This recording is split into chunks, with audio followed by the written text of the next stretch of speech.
Assalamualaikum warahmatullahi wabarakatuh. Apa kabar teman-teman dimanapun kalian berada? Ketemu lagi di Syuting Beran. Oke. Syuting Beran.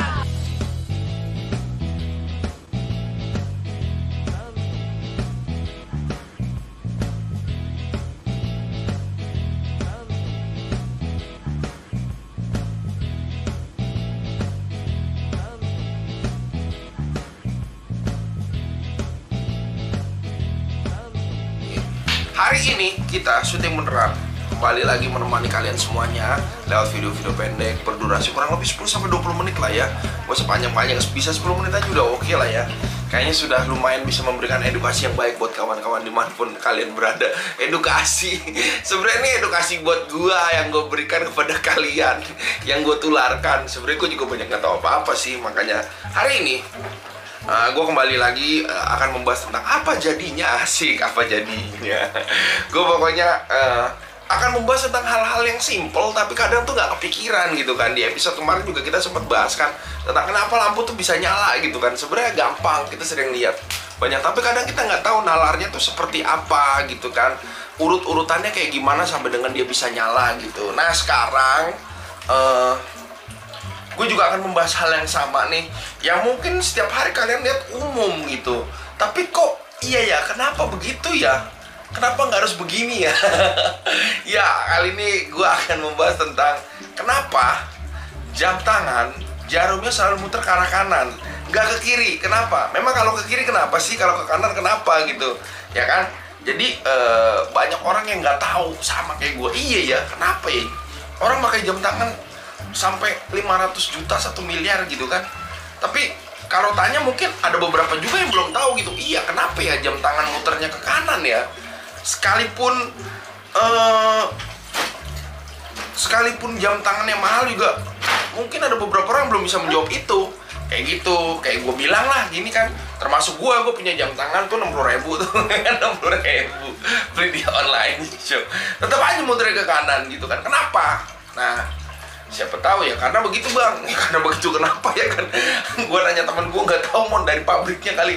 Dari pabriknya juga ada aturan dong ya kan. Nah kali ini gue akan membahas tentang satu artikel dari Kompas nih gitu kan. Ternyata kenapa jam tangan muter ke kanan, di sini dijelasin secara luas gitu. Jadi biar teman-teman juga kagak blenger-blenger banget gitu kayak saya ya kan. Ada bang jam tangan gak ke kanan gak ke kiri. Jam apaan? Jam yang baterainya habis ya.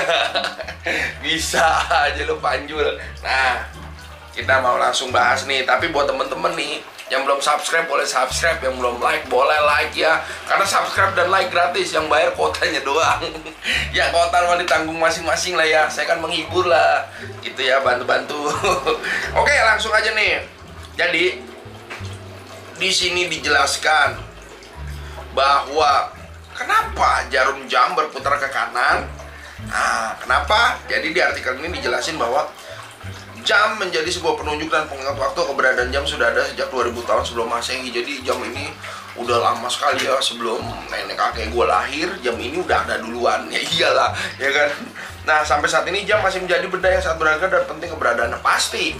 Karena jam ini hal yang menunjukkan pergantian hari dan juga bulan pastinya kalau ada jam ya. Kalau jamnya diem ya gimana mau ganti-ganti hari gitu kan.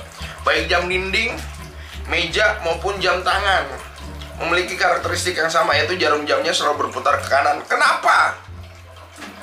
Karena jam matahari. Oh enggak, ini dijelasin dulu kali apa di jam matahari kenapa gitu ya. Jam matahari bukan yang department store ya, bukan ya. Dilansir dari Science Focus, arloji atau jam pertama kali adalah jam matahari. Tuh, jadi jam pertama kali itu yang ada di dunia itu jam matahari.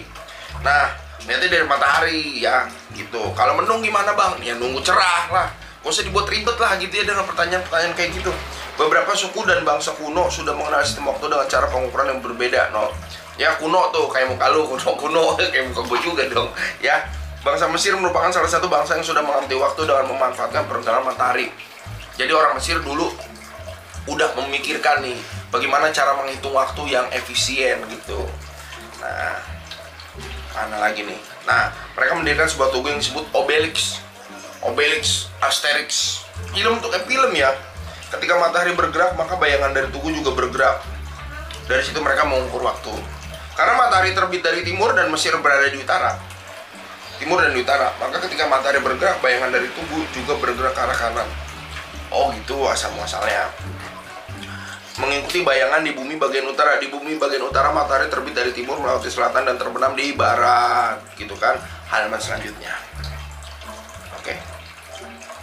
Nah, di halaman selanjutnya dijelasin lagi, di sisi timur terletak di sebelah kanan dan barat ada di sebelah kiri.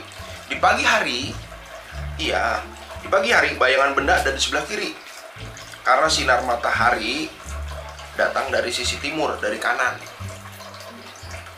Sinar matahari datang dari sisi timur, kanan. Sebelah kanan, barat ada di sebelah kiri. Di pagi hari bayangan benda ada di sebelah kiri. Oh iya, benar. Sebelah kiri bayangan. Di sore hari bayangan benda ada di sebelah kanan. Bener. Karena sinar matahari datang dari sisi barat, dari sisi kiri. Dari situ terlihat bahwa matahari berputar dari kanan ke kiri. Hal itu membuat bayangan berputar dari kiri ke kanan. Matahari berputar dari kanan ke kiri. Jadi, oh ini lawannya, jadi perlawanannya. Kalau dari kanan ke kiri, bayangan kita dari kiri ke kanan, gitu. Baru ngerti saya. Masih juga baru pada ngerti kan ya. Norak sama. Perputaran bayangan tersebut menjadi patokan putaran arah jarum jam, yaitu ke kanan. Ada apa di bumi bagian selatan? Ada apa nih? Selatan ada Kemang. Ada Mampang. Bukan selatan Jakarta Selatan ya. Ini bumi bagian selatan. Perputaran jarum jam dihitung dari perputaran matahari. Bumi bagian selatan matahari terbit dari timur. Oh gitu, melewati utara dan terbenam di barat. Timur menjadi berada di sebelah kiri, sedangkan barat ada di kanan, sehingga perputaran bayangan menjadi ke kiri. Oh, kalau di bumi selatan gitu.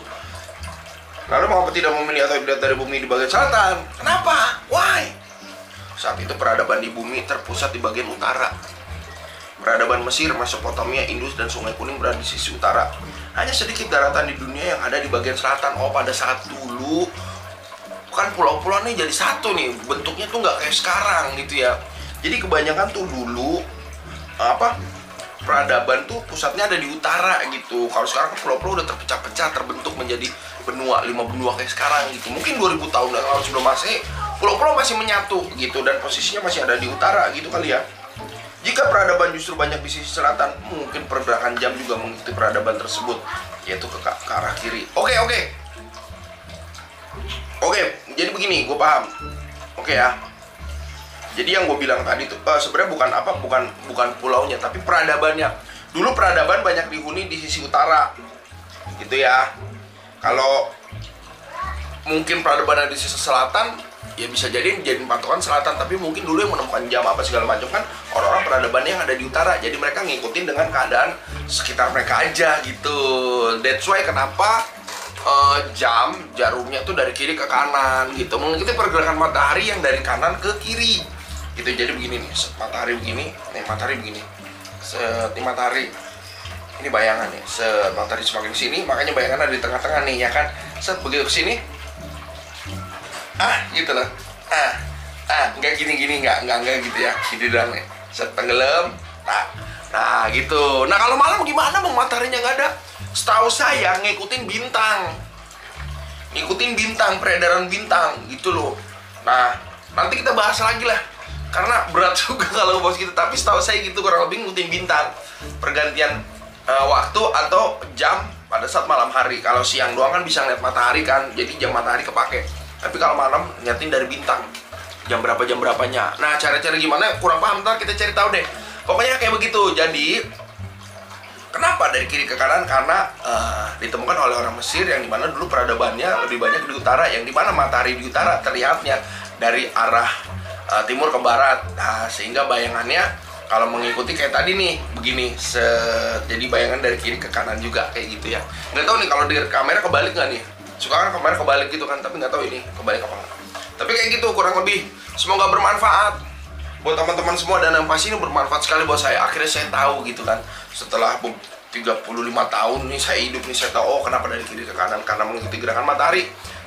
Padahal ada di bagian selatan gerakan matahari yang akhirnya bayangannya tuh bergeraknya dari kanan ke kiri gitu. Kenapa nggak dipakai di sana bang? Jadi kan jarum jam kita tuh bisa dari kanan ke kiri. Iya, tapi pada saat dulu peradaban lebih maju, bukan lebih maju, lebih banyak dihuni di bagian utara. Gitu. Jadi kebanyakan mereka lah yang menemukan awal, jadi mereka lah yang menempatkan konsep perhitungan dan pergerakan jarumnya dari mana ke mana. Kayak gitu loh, berdasarkan matahari di daerahnya sendiri. Sukses terus buat kawan-kawan, seneng banget rasanya bisa berbagi keceriaan dan pengetahuan. Sampai ketemu lagi di next video ya. Dadah. Dadah.